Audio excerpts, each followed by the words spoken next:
2, 1, and we're live. Good morning, good afternoon, good evening, Fabulites. This is Angela with another edition of Notes on the News feed. Notes on the News, where I share with you headlines from my news feed and other stuff. And sometimes I share with you my thoughts and ideas about the news feed, the headline, the articles, and other stuff. But it's not news. It's just my notes on the news. I'm Angela. The channel is Be Fabulous You. Like, comment, share, subscribe, because we're working on 1,000 charter subscribers. And if you're already one of the Fabulites, spread the light. And if you're not, come on and get in this good warmth over here. All right, let us proceed with the notes on the news feed. Okay. 7,000-year-old Native American burial site found off Florida. Hi, welcome in. Thanks for the like. 7,000 years. 7,000 years. And the person, I think they were like diving or something, and they happened to find a molar. Oh, hi, it's a Yafu Yappa. I think they happened to find a molar that was attached to a jawbone, so they knew it was ancient. Something they said. I'm like, well, I don't know how they knew that. But the community had been buried under moss, and then it had been buried underwater. So it's like off the coast of Mexico. So there have been like a lot of activity there, and the fact that this community has still survived, they think, or the remains of these people, they think that it's because of the moss. That's what I think. Ex-InfoWars employee files complaint alleging discrimination. She says she was groped, called a coon. Now, I don't know what, hey, welcome in, thanks for the like. I don't know. I mean, I've only heard, it seems like I have heard of InfoWars. I don't know that I've ever read anything from InfoWars. I'm not really familiar. So thank you for the like. So I almost kind of feel like confused. Like, it's just like, to me, I'm not saying that if you're black and you choose to work for the Republican Party, hey, Miss Red, right, Alex Jones channel. If you're black and you choose to work for the Republican Party, or you choose to work with the Zero's administration or whatever, that, you get whatever you get. I'm happy. I'm glad you had a bad experience. But I just kind of, and I don't know, maybe InfoWars and Alex Jones are in a whole different category, but that's kind of the impression that I have. Like, who going over there to work expecting that if they brown and or a woman that they're going to have a good experience? But, I don't know. I guess people try to find opportunities where they can and try to find a come up however they can. Purple heart. So she said she was called a coon, and my first thought was to say, well, if the shoe fits, wear it. But then I'm like, well, I don't know, so let me not be, I'm sorry she had that experience, and I hope that it's added to her wisdom bank so that she can make better choices in the future. And again, I know people are out here trying to survive, and I can't I'm not going to knock anybody's hustle, because I know it's, it can just be very challenging. So, people do the best they can. Okay. Jaguars electric but who says, I mean, I know we say coon, but who out here saying coon? The white folks call black people coons? I thought we were the exclusive coon callers these days, but I don't know. Okay. Jaguars electric SUV can go almost 300 miles on a charge. So I don't know how these electric cars work. Like, do you have like a battery or something that you can carry with you? Because if you're taking a long distance trip, if it's, within a certain range, that seems cool. But if you getting on the road, what's up, Rowdy Chica 59? If you not out loud, I missed that whole thing. If you getting on the road, where do you charge your car up? I mean, so if you have some kind of battery that you can plug into the wall and then I don't know how that works, but anyway, you can go 300 miles on a charge if you get the Jaguar electric SUV. Is that above or below normal? I don't know. Welcome to the neighborhood. Sean McKinney and Marcel Spears cast in CBS comedy pilot. Both of those people look brown and black to me from what I can remember from that image. I don't know who those actors are or who those folks are, but Iran detains 35 women for going to a football match. Now, was it 1979?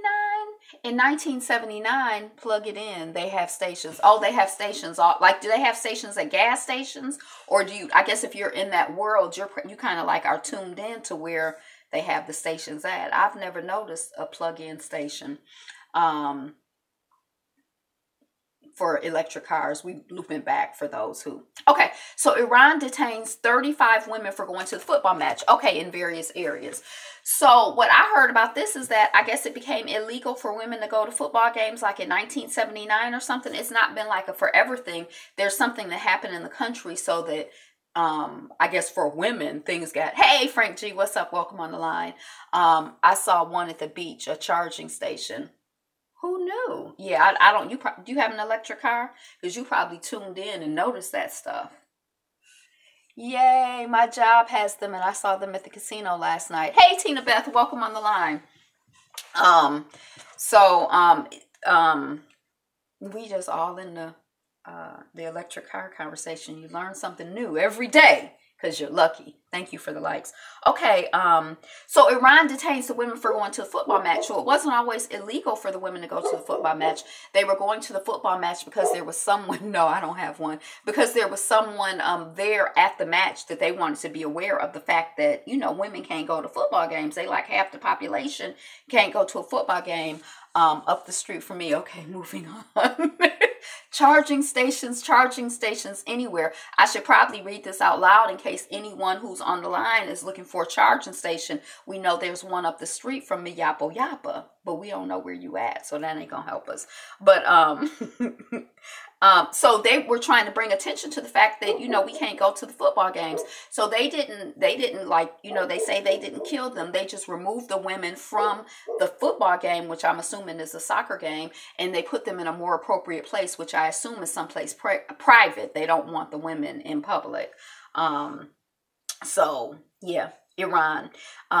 And I always thought it was Iran, but my first roommate in college, she was from Iran. Her family was from Iran. So I always wonder, you know, I did Google her name. I was thinking about it the other day. I'm like, I wonder where her family was on the freezing on May. Skybox, LOL.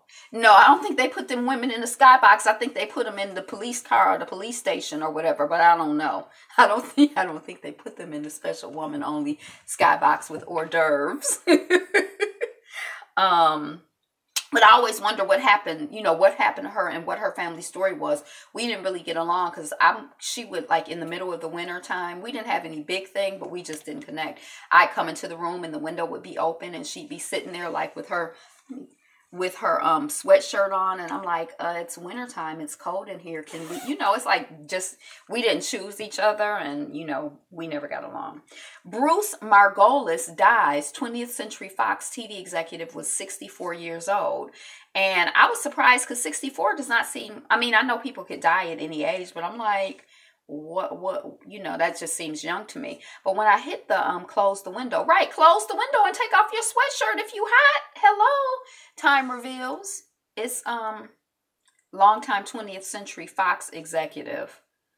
It seemed like there was something in the story that, he was the executive producer of the TV show Star. I don't know if anybody has seen that. I was watching it for a minute, but the guy who one of the black men who's involved with it, when he started the show, he said something like he had the white young woman as the lead because he wanted to help race relations or some stupid stuff like that. And it was like every time I watched the show, that's all I could think about. So I couldn't like just relax and enjoy the stupid show. So, but anyway, he was involved with Star. So, South Carolina man who planned to commit 64 is young. I watched last season. Yeah, every time I see the commercials, I wonder what's going on with them. And I think it's a really interesting concept because you could watch the group coming together. You could watch them be a group. You could watch them, you know, groups are good stories. There's a whole, like if you look at the thing that Candy escaped, like they got a whole story and like various storylines.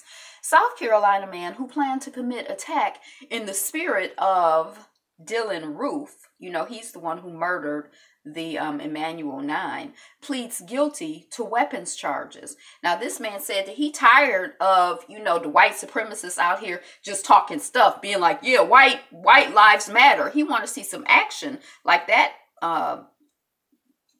person did. The one who, after he killed the people, they took him to It's Better Than Empire to me. I liked it better than Empire 2-star. But the one who, after he killed the people, they took him to get a hamburger.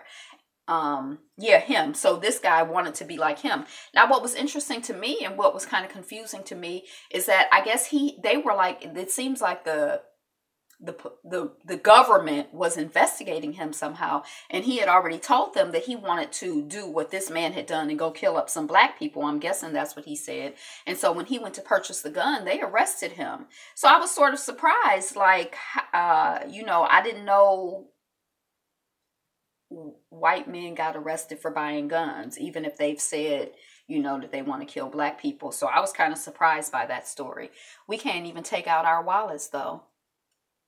Right. But right. Now, he ain't dead. He just got arrested. They didn't kill him. They just arrested him. But I'm still surprised that they arrested him. Sweet story behind 92-year-old Black Panther actress casting. Oh, the 92-year-old actress on Black Panther, her casting will make you happy cry. So, the one who had, there's a style where it's like, it could be wrapped or it could be mud and then it's puffy at the end, your hair. And she had that style. I think it's that woman. And she decided to become an actress at like 88 years old or something like that. And so you remember her. She was like one of the elders or one of the people on the council, but she was like an older woman on the council.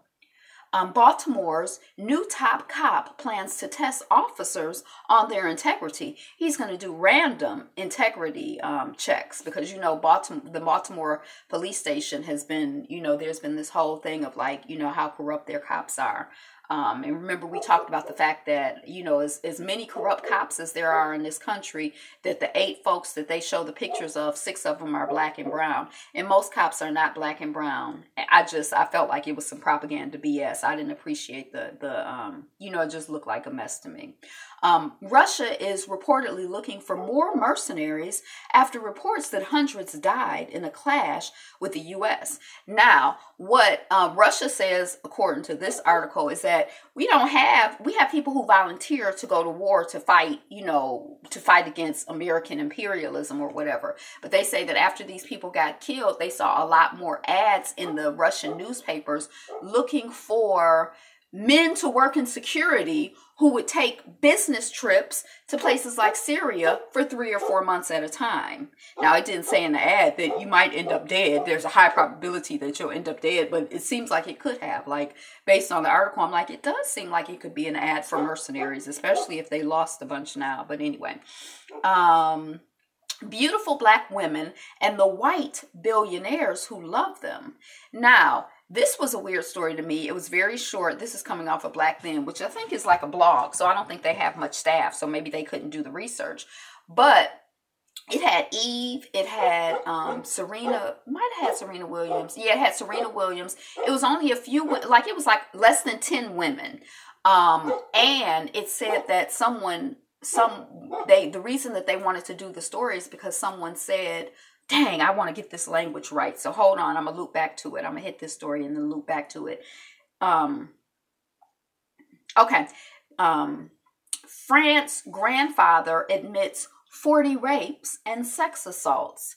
Seems like a fetish with that title. Yeah, it does seem like a fetish. And I actually don't think that it's enough of a pattern for it to really be a coherent story. Like, I think that there is a coherent story for, and, maybe I'm biased, but I think there's definitely a coherent story for wealthy black men preferring racially ambiguous and white women. But I don't know if there's like a reverse story, like wealthy white men prefer black women. I actually clicked on it because I wanted to see images, because I was curious to see if these black women were black women like Meghan Markle, who, I don't even think she identifies as black, but I mean, but you know, like black women who maybe you wouldn't be able to tell are black or are racially ambiguous, and you'd be like, well, they look like they got a little color in them. Or were they like black women who are unambiguously black? That's what I was sort of like. Serena Williams, she's unambiguously black. Okay, so let's see what the article says. While thousandaires and athletes have chosen to date others, it seems that more and more wealth men, notice I didn't say rich, and it needs to be edited better because it should have said wealthy men, are dating women of color if I was editing it. Billionaire Bill Horowitz was said to have been quoted as saying, billionaires prefer black women. They are loyal and guard your interests. Black wives are for grown-ups. And I was just kind of like, okay, but I just don't think that there's like any empirical evidence for that. So, you know, but it kind of, I was curious. So check out these beautiful black women and the men who love them. It's Janet Jackson. George Lucas was dated. I don't know. But anyway, yeah, it's probably about 10 people, maybe less than that. But I just thought that quote was interesting. And I'm like, based on, I don't buy the premise. So Fran's grandfather admits to 40 rapes and sexual assaults. She considers herself multiracial, Megan.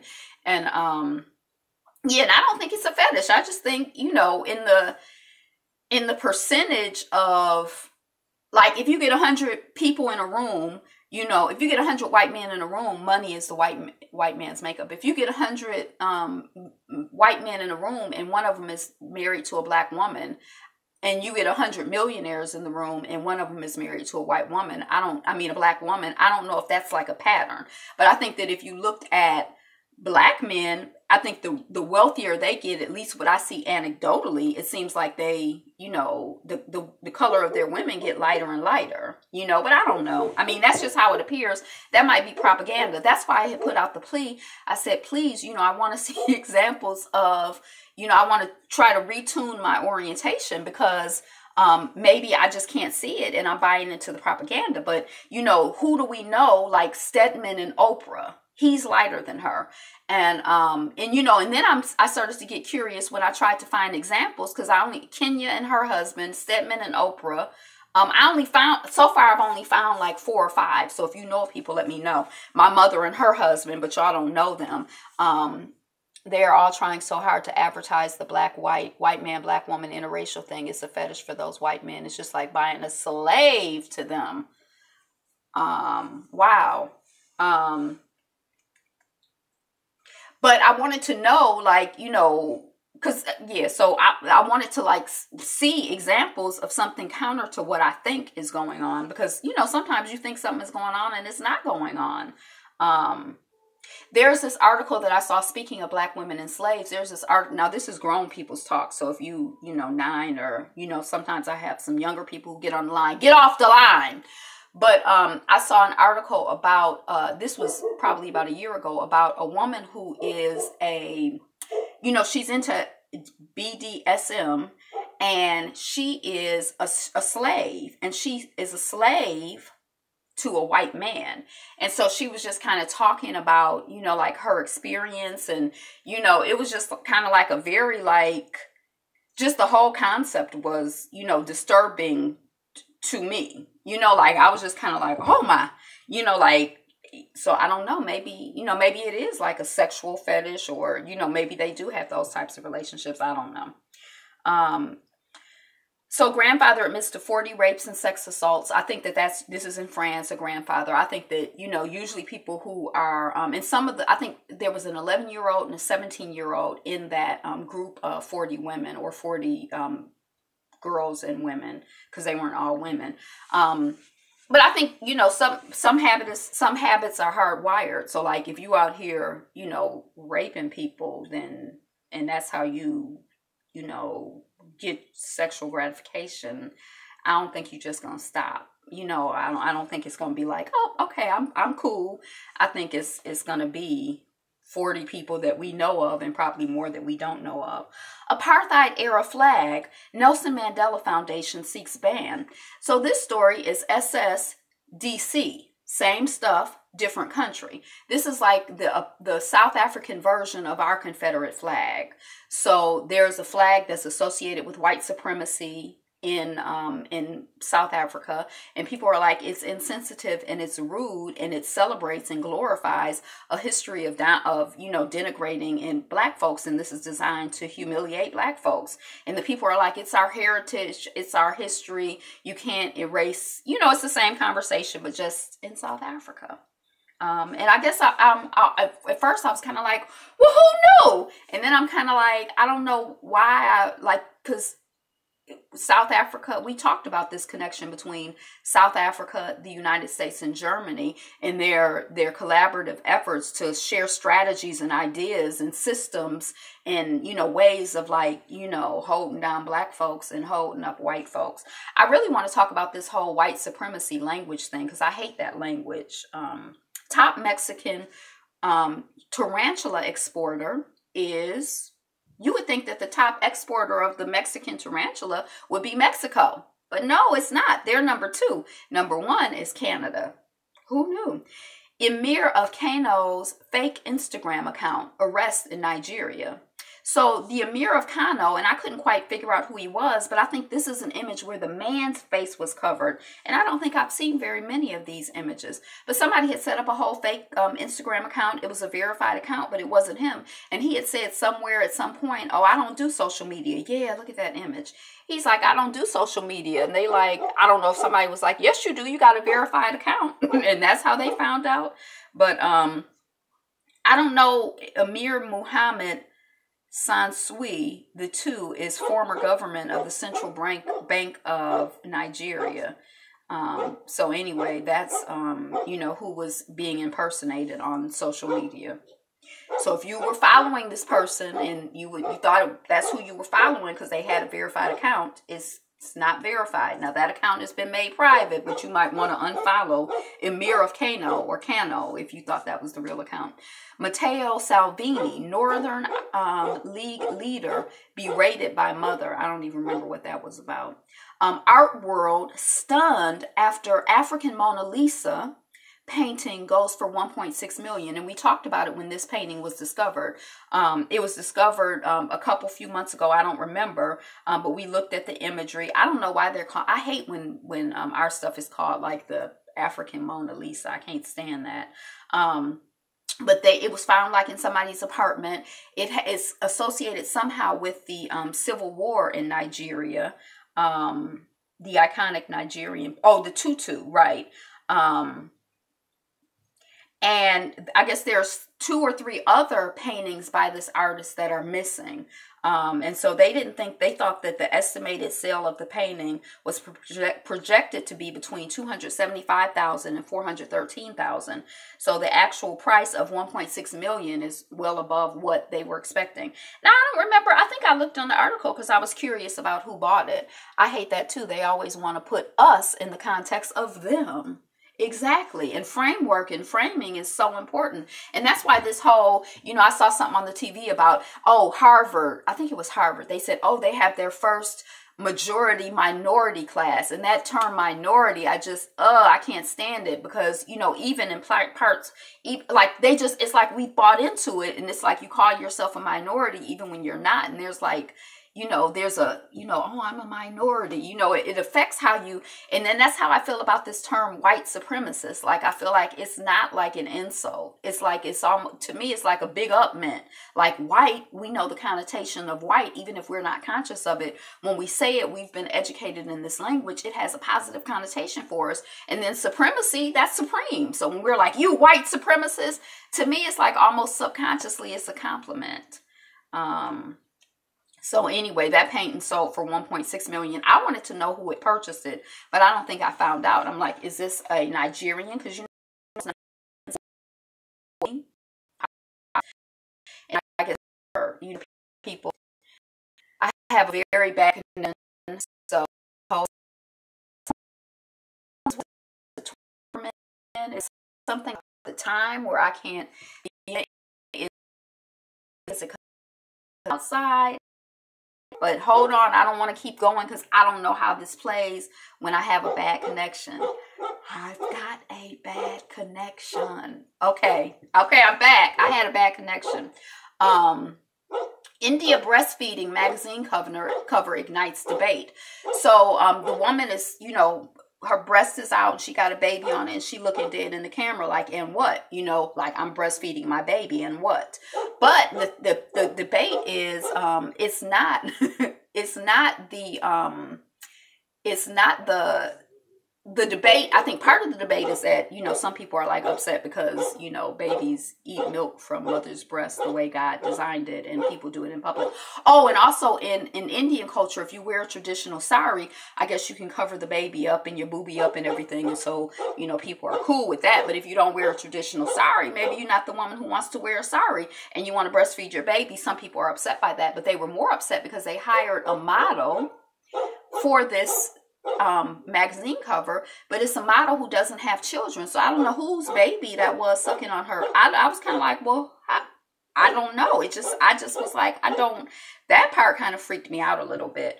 But I think that part of the reason why they had hired a model instead of having a regular person is because someone had posted a picture of them breastfeeding their baby, or it had gotten some attention, and that person was getting harassed, and so maybe they felt like a model is a public figure, and so if they got harassed, it would be okay. But anyway, the states. But it's interesting also just to see like the whole breastfeeding thing in the Indian or in another context outside of America. The states where Americans have the best quality of life ranked. I would like to see, like, they looked at. There were like two categories they looked at, like the environment and maybe cost of living. I would like to see that, you know, those types of rankings. I like for Black folks to do those type of rankings in terms of our quality of life. You know what I'm saying? No. Who let them use their baby? I know. Yeah. And then I'm like, well, maybe it's like Photoshop. Like, I got really kind of like stressed out and unduly focused on the fact that somebody, you know, I'm like, yeah. But I'm trying to get over it. I'm trying to get over my trauma. So I want to see a ranking of, you know, livable places for Black folks. Time's up on discrimination in Myrtle Beach. NAACP files suit against city for police bias against Black bikers. Now, I assume this is one of these like yearly conferences of the Black bikers. They come to Myrtle Beach, and of course they have certain rules in place when the Black bikers come to town. And they're like, well, y'all don't have those same rules in place when the hoedown comes to town. You don't have those same rules in place when groups of white folks come to town. So why you have these rules in place when we come to town? And I really wish that there were, you know, I guess at one point, like in Michigan, we had Idlewild. So a lot of times there would be like events and stuff that would happen in this Black community. Although I found out that one of the initial developers was like a Jewish guy. But anyway, there would be, eventually it was like a Black owned community here in Michigan. And there would be like, you know, famous people would come through. They would like, we were part of the circuit of like famous Black people, and, you know, people would go to Idlewild to vacation, and, you know, you could have had the Black Bikers Convention there, or, you know, it's like, dang, you know, we're steadily, you know, going into these places and trying to beg them to take our money. Please, we're giving you all this money. Just treat us like we're not dogs. And it's so tiring. Like, you know, I just feel like F a Myrtle Beach. Let's have our stuff someplace where we're welcomed. I mean, they don't want us there, or I guess they want our money there, and they want to be able to treat us like boo-boo, because I guess that's their tradition. I don't know. Here we go with this.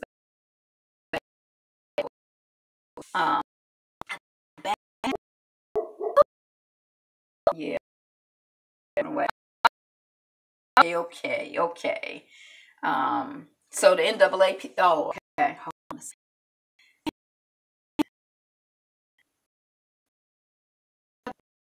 Snowing where you at? It's snowing here.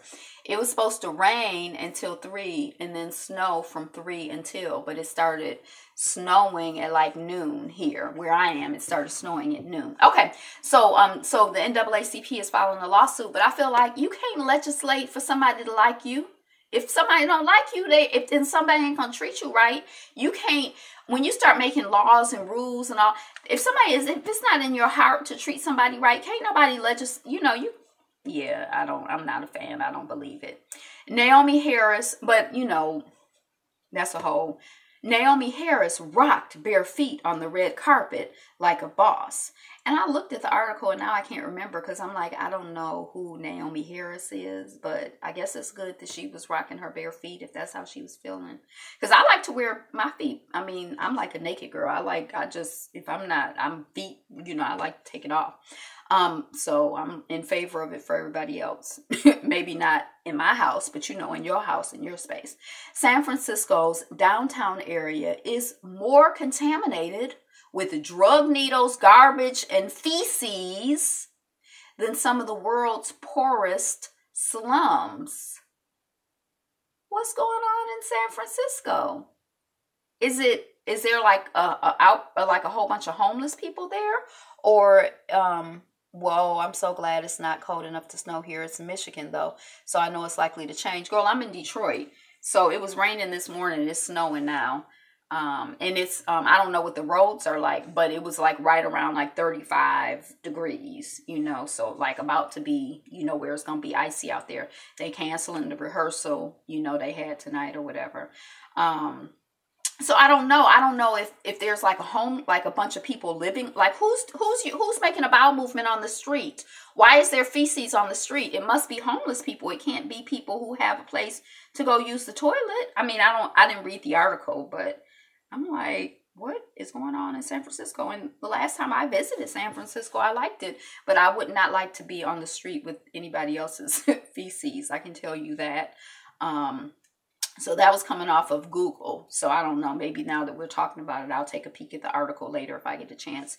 These photos of empty stores show why Mattress Firm could be on the verge of closing hundreds of locations so numerous it spurred a wild conspiracy theory. Now they say that they were planning to close these stores in December, and then in January there was this theory where people are like, do y'all have a Mattress Firm in your town? Because people are like, I got a Mattress Firm in my town, this store. I never see anybody here. On some corners, there are 2 or 3 Mattress Firm stores, and there's never any people there. So how are they affording to keep the store open? And it's been like that for years and years and years. I think they're laundering money there. I think it started on Reddit or Tumblr, and it like blew up. And I'm like, I think I remember like a little store like that in Hattiesburg where I was like, I never see anybody go in there, but it's open all the time. But I mean, how often do you need to buy mattresses? But so they're closing, but it kind of like, I guess I'm a conspiracy theorist, because I'm like, I think that they were laundering money in there. I don't know, that's what I'm like, the evidence shows, the little stories I read. This Is Us star Sterling K. Brown's Black Panther role was so secretive that he didn't even tell his wife about it. And I guess it's good. I'm like, yay for the actor who has, who could do a role, and his wife didn't even know it. He got enough roles that he was like, baby, I got another. He'd be so excited you want to tell your wife. But he got so much going on that he could keep that a secret.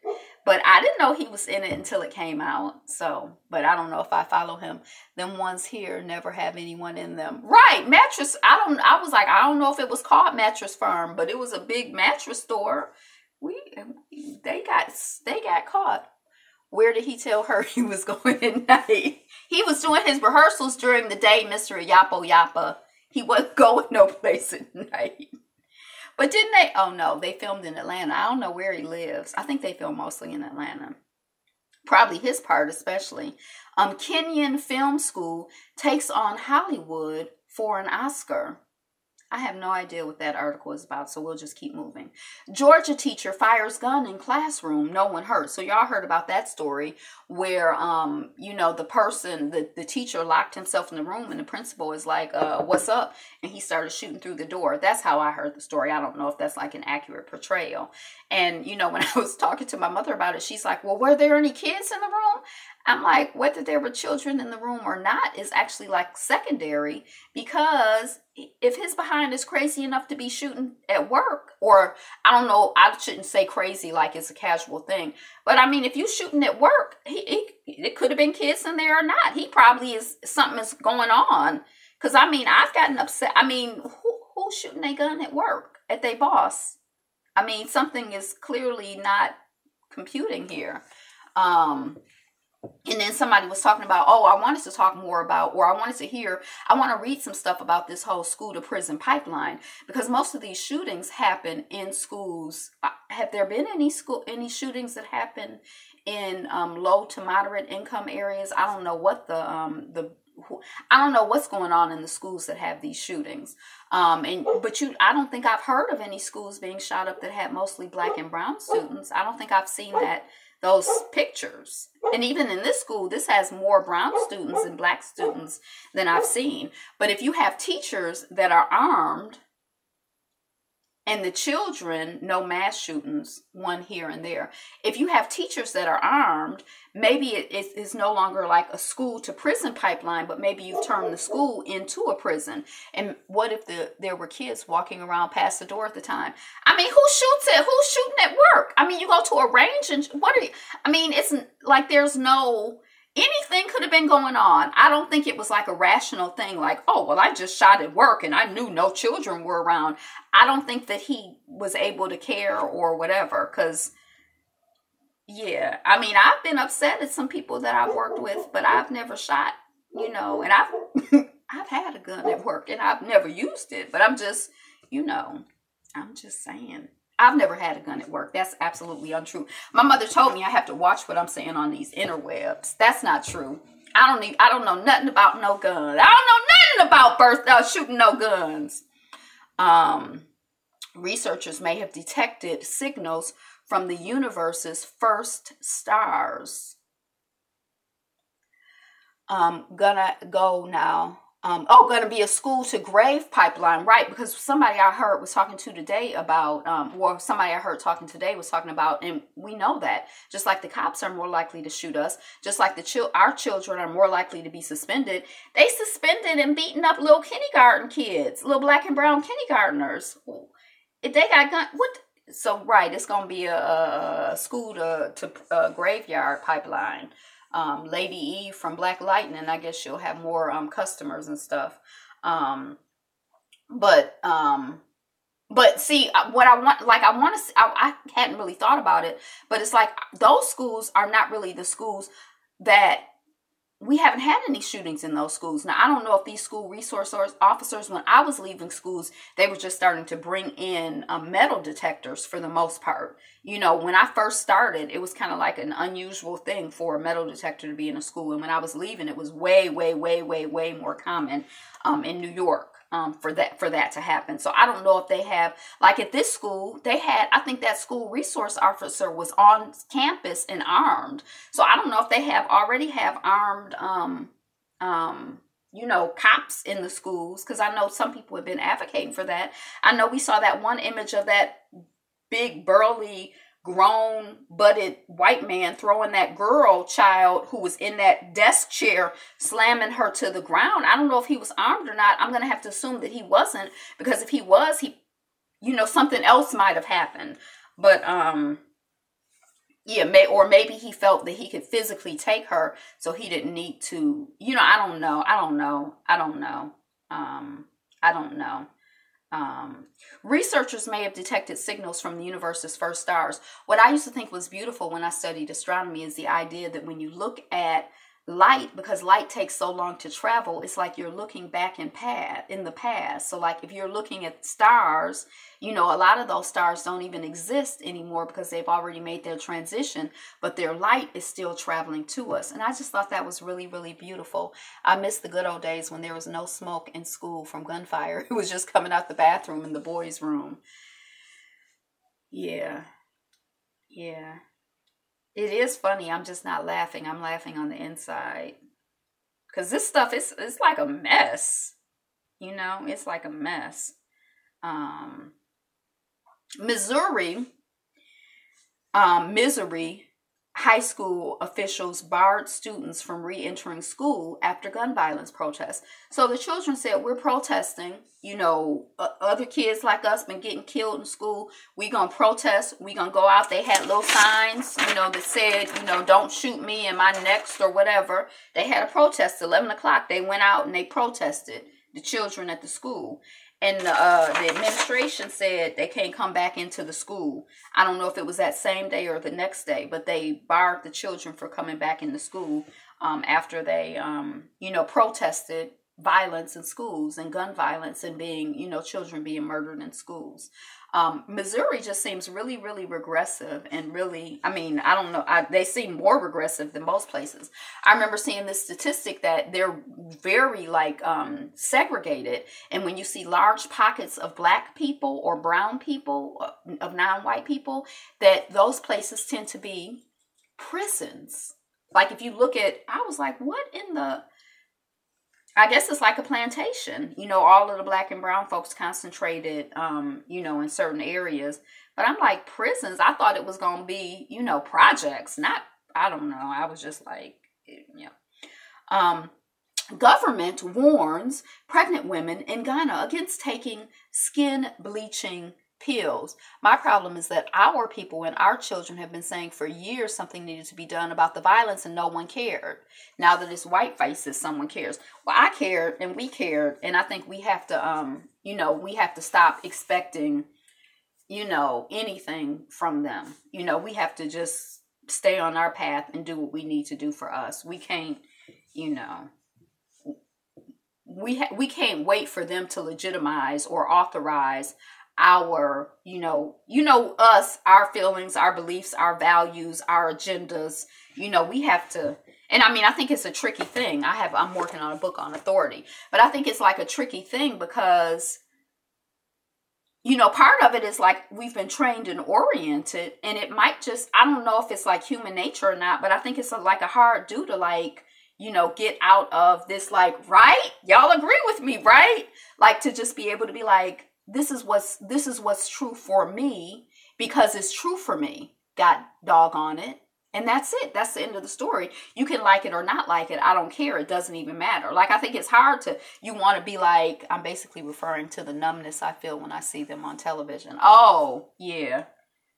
Well, people have been talking on Twitter about, when our children were out there from Missouri or whatever protesting, that they were thugs, they were gang members, they were, everything but a child of God. And now the white children are out there protesting, and they're smart, they're ambitious, they're revolutionaries, or, whatever. So, I've seen a lot of people kind of talking about it, but the same people that I see talking about it, at least in that context, are the same people who are like, yes, go children, do the protest.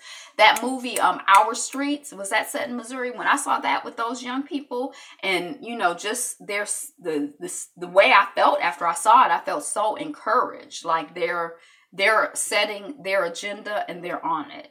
I felt very I was pleasantly surprised. So the government warns pregnant women in Ghana against taking skin bleaching pills. It's time to homeschool because what they plan to do is putting kids in danger. It's been time to homeschool because even if they don't kill your body, they've been killing our minds. That's how I feel. I never felt that. I'm not saying that casually, because when I worked in a school, that's when I was like, oh, hell no, I would never send my children. Because even the good teachers, it's kind of like the whole system. I'm like, this is not set up for nobody that I love and care about. It's like not even the children, not even other people's children. I'm not saying but it was kind of like the whole bureaucracy and how decisions are made and all of that. It's not for us. It is not for us. And it's easy to say, well, homeschool, and there's a whole, there are so many layers, from the most basic thing, when you take responsibility for the education of your children, you have to have a certain confidence. Just like when you take responsibility for your health, you have to have a certain confidence that, no, I'm not taking those pills. No, I'm not going to the hospital. No, I'm not doing that surgery. Yes, I'm educating my children. Yes, I'm qualified to do it. Because if something goes, you feel that fear, well, what if they're right? And what if something goes wrong? And what if I can't do a good job? And, what if I jack my kids up and they're not socialized? As a vegetarian, people are like, oh my gosh, where do you get protein? And that's the same, thing when children are home. homeschooled. And that's like just on the basic level, let alone the logistics of it. And some of us are working 2 or 3 jobs or full time. I mean, it's easy to say, yeah, we got to homeschool our kids. So, I mean, I know I said that really casually, but it's the logistics of us trying to live life with dignity and, you know, honoring the humanity and intelligence and power and beauty of us and our children and our community. It's a do. I don't want anybody taking skin bleaching pills, whether they're pregnant or not, but certainly not when they're pregnant. And I don't know why the government has to tell you, don't take this chemical pill, you know, and maybe, you know, I don't know if the people think, oh, it's going to make their children come out light skinned, but the hatred that we have, some of us, most of us, you know, conscious of it or not, that we've bought into this bull. It's just, I didn't even know there were skin bleaching pills. I thought it was, you know, lotions. You know, I didn't even know there were pills. But I guess it's enough of an issue that the Ghanaian government is involved with it. That's very disturbing to me. Black entrepreneurs slumping sales turn around after call from O magazine. Oh, this young woman, or this woman had she had 2 children, 2 girls. One was lighter skin and one was darker skin, and she wanted both of the girls to have dolls that represented them. And so she started a doll company with, you know, a whole range of colors. And I think the dolls might be like in African inspired clothes, African I don't remember, but she was kind of struggling, and then featured her in the magazine, and I guess she's doing better. Although from the article, it wasn't really clear to me that, you know, there's been, like, I saw a documentary called The O Effect. Like, if you appeared on the Oprah Winfrey Show, your business would go from, you know, 0 to 1,000. So like if you had been, you know, operating on this level, you weren't even going to be prepared for what you were going to have to do after the Oprah Winfrey Show featured you. So I don't know if she had the O effect for her business. I didn't really get that impression. I'd rather go out of business.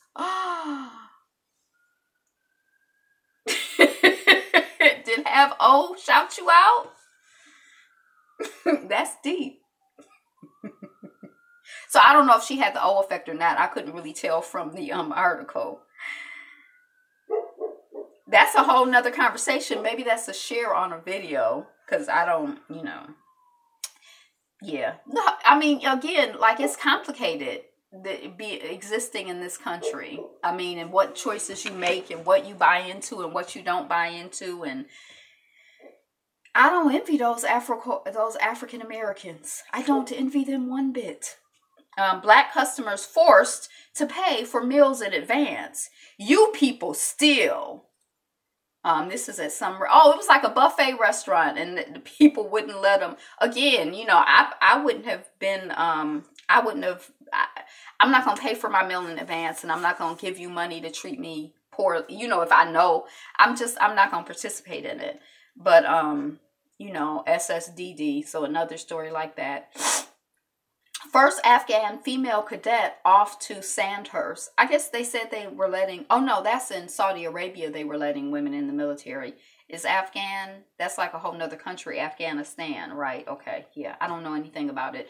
But now you know, the first female cadet is off to Sandhurst. Now in Egypt, not in Egypt, but in Israel, the women, I bet I wouldn't eat there. And I wouldn't eat there for free. And I'm sure not going to pay you my money, my energy to eat.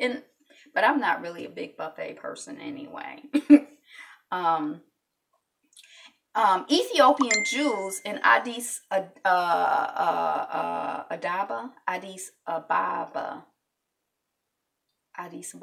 I've heard it. I can't say it. I can't get it out my mouth. Threaten hunger strike if Israel blocks them from reuniting with family members. So there are some Ethiopian Jews who are in Israel. Now, y'all know, I'm not really exactly clear on all that was going on, but Israel, since they were founded, have not been really like very friendly to brown. You know, it's the homeland of the Jews, but I guess if your religion is Jewish and you, you know, I guess they got a brown paper bag test or whatever, maybe a newspaper test. If you darker than a newspaper, then, you know, I don't know how they work it, but we know they hostile to black people. Me either. People are too nasty. Okay, moving on. We talking about buffets. So, So they've been hostile to black folks in Israel, black and brown folks in Israel since they were founded, right? Since they were founded. And now they have this whole thing going on. Like, I can't remember the numbers, but it's like they want the refugees, the black and brown folks, to get out. That's my sense of it. And they're like, if you don't get out by, this date, then we're going to put you out. And they're paying the white people, if you, after this date, if you put a black person out, we're going to give you 1,000, 10,000. I can't remember the number, but they're paying the white is, or whatever they are, the other Jewish people to get rid of the black Jewish people. So I think that this is connected with that. And so the black people, the Ethiopian Jews, are going to have a hunger strike if they are not, so they think they care if brown people, right? That's what, okay, exactly. That's what I was going to say. It's like our orientation,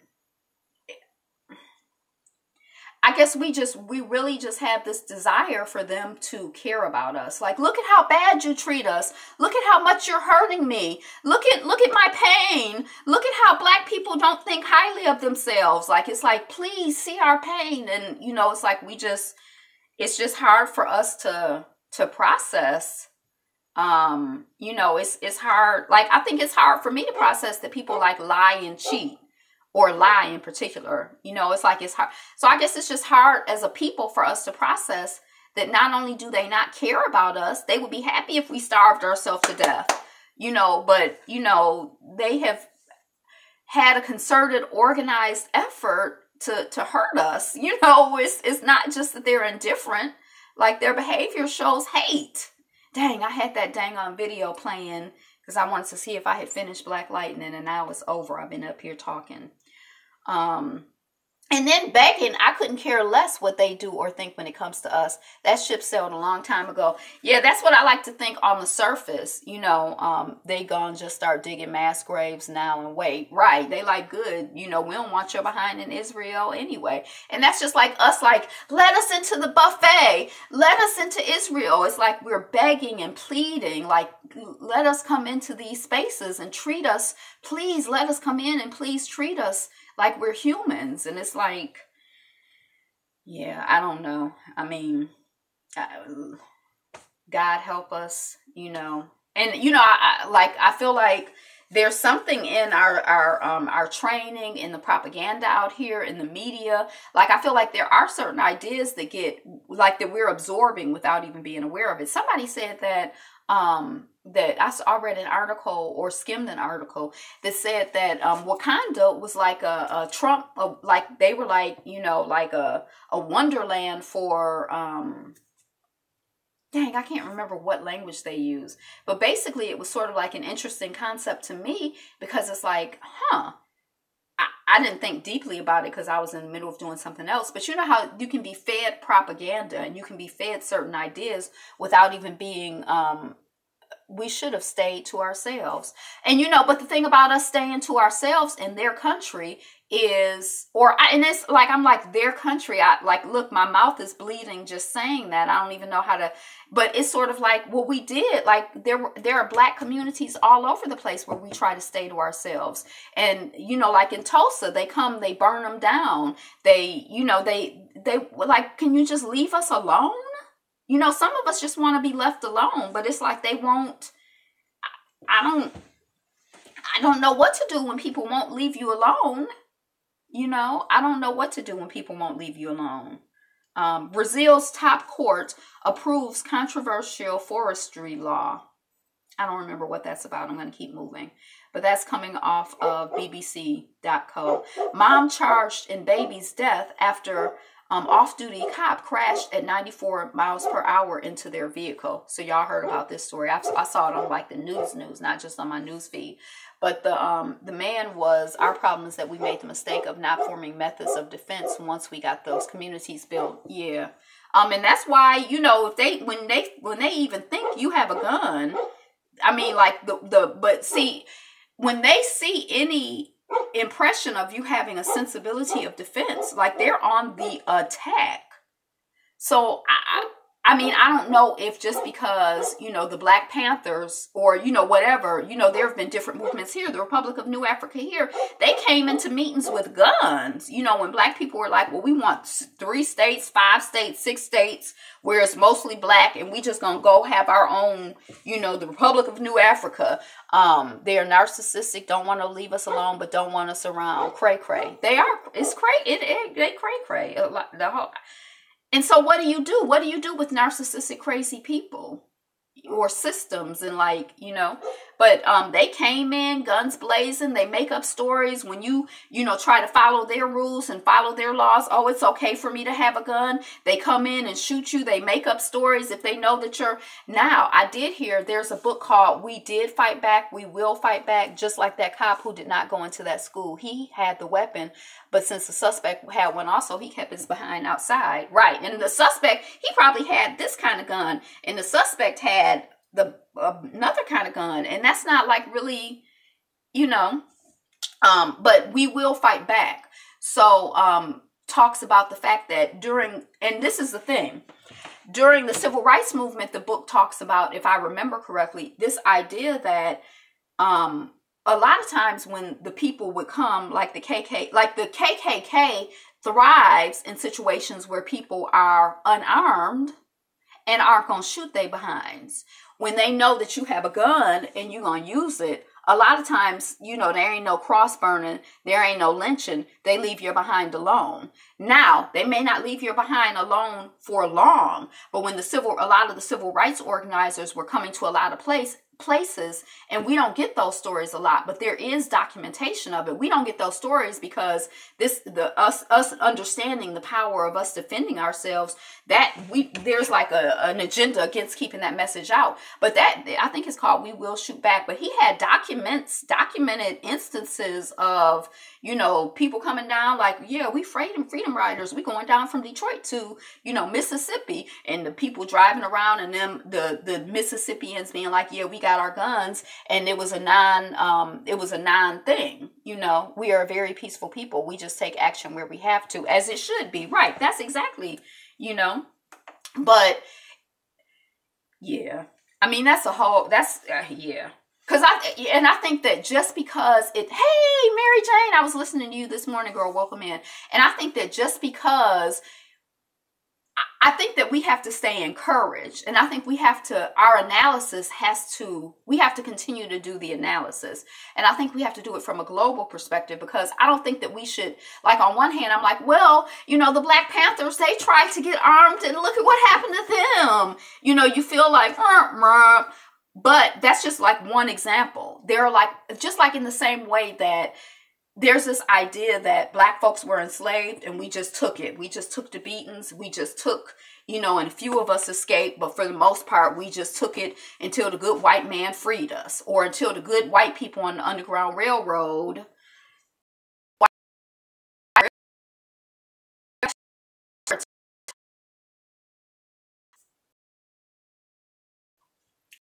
narrative.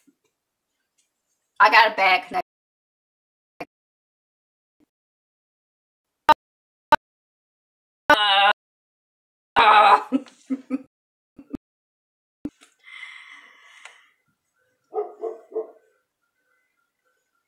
Okay.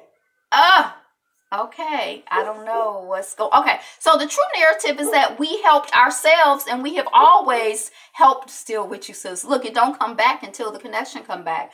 The true narrative is that we have fought. We have always fought, and we've helped ourselves. And the you know, there were a couple white allies. Like, you know, there's some stories you hear in Detroit, like the company that, you know, but like, I don't even want to get into that. But there are some, you know, white allies or whatever. But for the most part, the Underground Railroad was Black folks. And and people resisted again and again and again and again. And no, it's not that we tried to run away once and then we were like, oh, well, I'll just be a slave. People ran again and again and again and again. You know what I'm saying? People fight again. You know, like, we ain't never, this history or this idea of us not being resistant and not continuing to try to figure stuff out is a lie. So we got to continue to, I mean, if we don't figure it, I mean, what we gonna do? Just sit in the corner and like let them dog us out? Hell, I mean, no. So right. We gotta, you know, Brazil's cop though, we don't know nothing about that. So the mom charged in the baby's death. So an off-duty cop is driving in a car 94 miles an hour. Where they at? What's going on? Runs into the woman. Her child dies. And so now they're charging her for not having her child properly belted in the car. I didn't really look into the story. I don't know if she was in motion, but I know that his behind was in motion and he was going very, very fast, because where is it at? Where's 94 even an appropriate speed? Even on the highway, isn't the limit like 70 or 75? Like, who's going? I mean, I go 94, but I'm just saying that's not, and he's a cop. He's supposed to, we know whatever. But anyway, so now they harassing the woman whose child made they transition because of this fool. You know, are they harassing him? But it don't even matter. Like, why are they harassing? Anyway, okay. Australians turn in 57,000 guns in national amnesty. And that's a country where they had heard that story last night. How dare they torment that mother who was mourning her child? I know. I mean, but that's their still, that's how they roll. I don't even look. I'm all upset and stressed out, and I don't know why. Why am I upset? I'm not 2, I'm not 12, I'm not 16. I know how they roll. Ta-Nehisi Coates is going to write a Captain America comic series. I gathered from reading this that he's written some Black Panther, but then Stan Lee. I'm not a comic book person, so I don't really understand what this means. Right, business as usual. Howard University professor says Black Panther fails with angry black man stereotype. That's how I felt about our African American. I'm like, he needed to be around some, and a conservative fantasy even Trump would love. So they like the, keep Wakanda great, keep all the immigrants out, that's his theory. Why the Kremlin publishes uncensored translations of Western news. That was kind of an interesting story. Gabourey Sidibe calls out passive-aggressive white woman who questioned the origin of her name. So the woman is like, well, how did your mother come up with Gabourey? I mean, that's a weird name. And Gabourey is like, my family is from Senegal, or wherever her family is from. It's not a made-up name. It's a traditional name in my culture. So that's how my mother came up with that name. Go, Gabby. Tell her. I didn't know that. Did you know? I guess I should have known from Sidibe, from her last name. Because looking at it, it does look Senegalese, but I don't even remember now where she's from. I thought she was just a regular African American. I didn't know she was like an exotic African. Jordan Klepper swats at Alex Jones on as InfoWars one strike away from YouTube ban. And the name Tiffany is normal. I know, right? In this piece we did on To Be Young, Gifted, and Black, Lorraine Hansberry had done some really interesting analysis, but there's one monologue, like, talking about how, our names are weird, but not even Tiffany, but there's a lot of European names that we can't pronounce, that we're not familiar with, but those are normal names, or, whatever. If it's normal to you, it's normal. Okay, so swats at Alex Jones's InfoWars is one strike away from YouTube ban. I didn't know that YouTube had a 3-strike policy for banning. So is that what's going on with Logan Paul, or whatever his name is, that has 2 strikes, but he still, but anyway, I was kind of like, I don't really know very much about YouTube. I mean, I've been trying to pay attention because I'm using the platform more. And there is something I just lost my whole space, but there's a Black platform, and I can't remember what it's called, but, and I wanted to know if anybody's used it, because they're like coming online. Dang. Okay, here we are. Kevin Hart's Heartbeat taps John Chang as president of film. They are coddling him because he is making them a lot of money. Right. We talked about that with the Paul Logan guy, whatever. Kevin Hart has hired an Asian man as the president of film at his company, Heartbeat. Black Junction TV. I never heard of Black Junction TV, but there's Black and Sexy TV that came off of this. But there's a Black social media type network thing that, I'm somehow on their mailing list, but I'm like, I don't know. So Kevin Hart is out here hiring Asian people to run his company. A 15-year-old Syrian boy is tweeting heartbreaking videos of Eastern Ghouta under attack from furious Russian and government airstrikes. Black Junction TV, I use it all the time. All right, so we got two people talking about Black Junction. Yappa Yappa, I don't know if you use it, if you recommend it, but let's check into Black Junction. Or, you know, okay. Mother brought to tears described Black and Sexy TV. They were big on YouTube, but they have their whole platform. And the little stuff that I see on YouTube, I need to just get a subscription, but I haven't gotten a subscription yet. But I like Black and Sexy TV. It's the Black version of YouTube.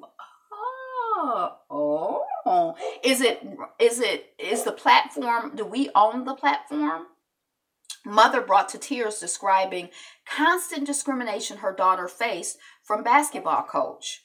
And you know, again, that's that same situation. I'm on it, yes. That's that same situation. It's like we have our children in their schools, they're coaching I mean, like, I just feel like I know we're surprised, and I know we have a difficult time believing that these people treat us poorly, even though we have a lot of history and a lot of, you know, it's like a lot of information out here that supports this. Now, there is a propaganda narrative that counters it. It's like white people are great and wonderful, you know, and Black people are awful. But we just can't, we just have to, a Black team of young people own Black Junction. All right, cool. It's the same, it looks just like YouTube, but it's all Black and for the most part troll free. Okay, moving on. Yay, no, I want to say it on the video, because, you know, when you read it back, you know, all of the 8 people who watched the video, they'll know, you know, about Black Junction TV, and I need to look it up. Mother brought to tears describing constant discrimination her daughter faced from basketball coach. I'm sorry that your daughter is facing discrimination.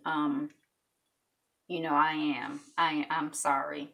And, you know, I'm sorry that we don't have a better system in place to, you know, coach and mentor and help your child develop athletically and intellectually and socially and spiritually. Ghana man teaching computing without computers becomes a viral hit. So he's on the board.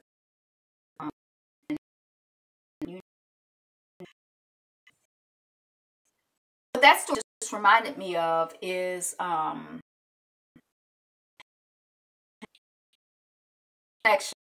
I got a very bad connection. It's not a bad connection, but a very bad connection. Perfectly.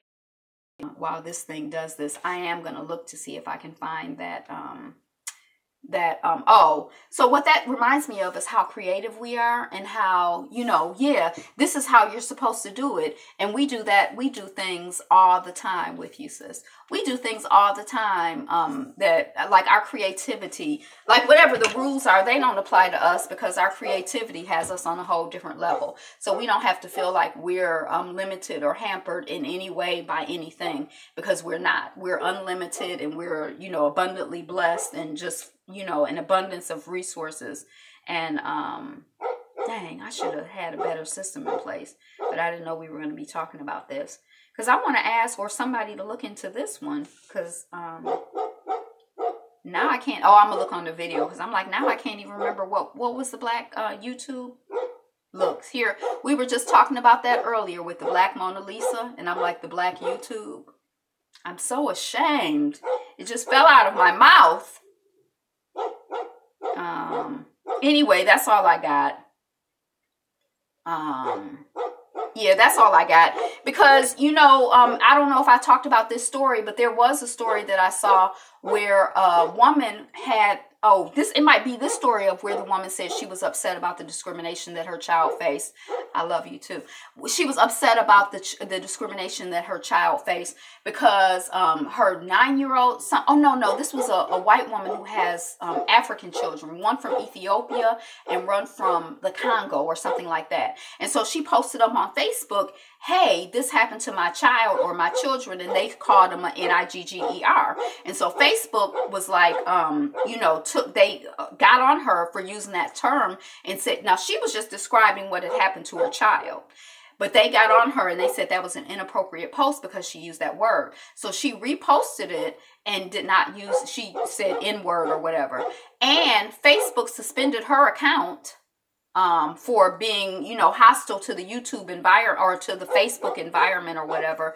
And, you know, something else, but it's sort of like, it's funny or it's interesting to me how aggressively, you know, they just be on it on us, you know, like on our YouTube channels. Like, you know, a lot of people, like when I was first getting involved, people would like lose their videos and be wiped out. And then the people who are making money get monetized if they talk about anything. I mean, demonetized if they talk about anything that has to do with black folks and Junction TV, Black Junction TV, Black Junction TV. But, you know, it's like I don't even understand enough about technology to know, like, I know this platform is not our platform, but Black Junction TV, like, do we own the internet wires? It happens to me all the time. Do we own the, like, how much of an ownership do we have? Like, when we're communicating on the telephone, it's like all of these systems are like their systems. Like, how do we connect with each other and communicate to one another, us through their systems? I guess I'm away, but I'm intending probably. I'm just rambling on and on and on. Doing this is so disruptive. It's so upsetting. It's so disgruntling. Something, I don't even know what word I was trying to say. So Rhode Island, you're in, is Brown in Rhode Island, Mary Jane? I meant to look that up. Anyway, that's what I got. Today is the best day ever. You are the greatest. You're the number one stunner. You're the number one you. Right. That is slowly starting to change through emerging platforms. You're the number one stunner. You're the number one you. Thank you all for being here, liking, commenting, sharing, subscribing. Be you. Be fabulous. Yay. Yeah. Okay. Rhode Island. I had a friend who went to Brown, but be you. Be fabulous. Be fab. I saw you were at Brown on your live this morning or something I saw this morning. So, okay. That's it. Peace. Peace. Yapo Yappa. And everybody else too. And like, comment, share, subscribe, and all of that other good stuff. Good show. Thank you. Be you. Be fabulous. Peace. Be fabulous. You.